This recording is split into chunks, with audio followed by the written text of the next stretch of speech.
Hello, it's Deborah Poneman, founder of Yes to Success, where we share knowledge and tools for you to live your ultimate life, and Ageless, anti-aging for your brain, your body, and your future. And today I want to talk about the journey from your head to your heart. In your travels through the world of personal transformation, you've probably heard more than once a variation on the theme that the longest journey one must take is from the head to the heart. My question is, does this really have to be such a long journey? I don't think so. I think it can actually be the shortest journey once you begin it. The problem is that you're so used to depending on your intellect. We all are, and ignoring the promptings of our hearts, that it can be an arduous task to extricate ourselves from our dependence on the logical, analytical mind and surrender to our simple, loving hearts. And one of the things that brings us out of the flow of life is living predominantly from our minds. The mind only knows how to analyze. It looks for what must be wrong. It divides. It sees the difference between me and you. It judges. It looks at the future and thinks about what can go wrong. It ruminates over the past and the mistakes we think we made. It holds impressions and programs, and in some cases, exaggerates negative past events and minimizes the positive, keeping us in an endless loop of fear and guilt and sadness and what ifs and why me's. But the heart, on the other hand, looks for what's right. It unites. It sees how you and I are so alike. It connects us. It accepts without judgment. It trusts. It lives in the present moment. And of course, it loves. The journey from the head to the heart can also be difficult because we somehow believe that if we move out of the mind and live from our hearts, we'll lose control. When the truth is that the only way to really have control is by giving it up, by surrendering and trusting.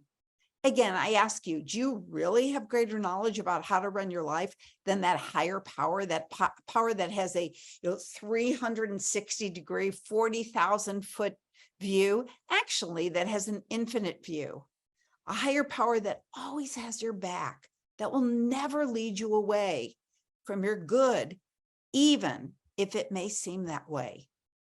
And here's the exciting part. All you have to do is consciously, physically move your attention, move your awareness from your physical head to your physical heart. It's really that simple. And from there, ask for guidance. Now, I'm going to give you a couple of examples of how this has worked from my own life. Okay. So one day, about a decade, or actually probably much more than a decade ago, I remember discussing something with my son. Actually, some might say we were arguing, and I really thought that I was absolutely right. And I'm giving him all of the logical reasons why I was absolutely right. And I am going on and making my very articulate, educated points, when all of a sudden, a little voice reminded me to move my attention from my head into my heart. And I did. And do you know what happened? I actually started laughing. It was so ridiculous. I mean, not that my points weren't valid, but who cares? Because inherent in me being right was him being wrong. I was making him feel bad about himself. I was making him shrink and feel small and frustrated. It wasn't that he needed to be right. He just didn't need me to make him feel like he was stupid and wrong. And as soon as I moved into my heart and I let go, he left the room and came back a few moments later and gave me a big hug and said, "I love you so much, Mommy."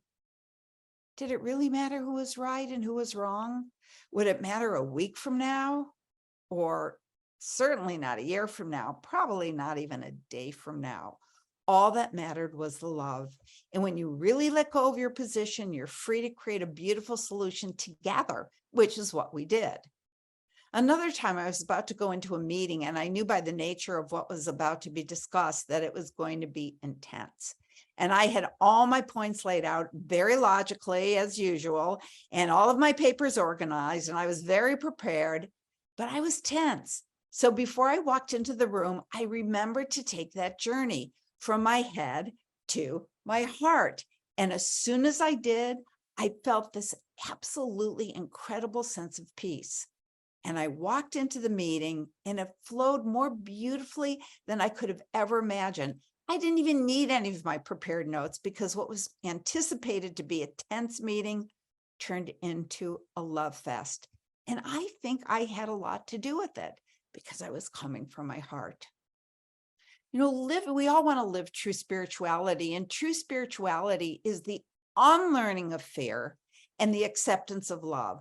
Love is our ultimate reality and our purpose on earth, but we can't live that purpose from the mind. And I want to end with a quote, and this is a quote from the Vairavata Sutras, and it goes like this. However your mind wanders, wherever you journey, return to savoring the luminous space of the heart. Again and again, return to where the breaths meet, fuse, and transform into each other. Rest the attention in your blessed core and continually be reborn into the thrill of a new world. So I wish you a week filled with deep connection to your intuition, letting go, and allowing love overflowing from your beautiful heart. Bye for now.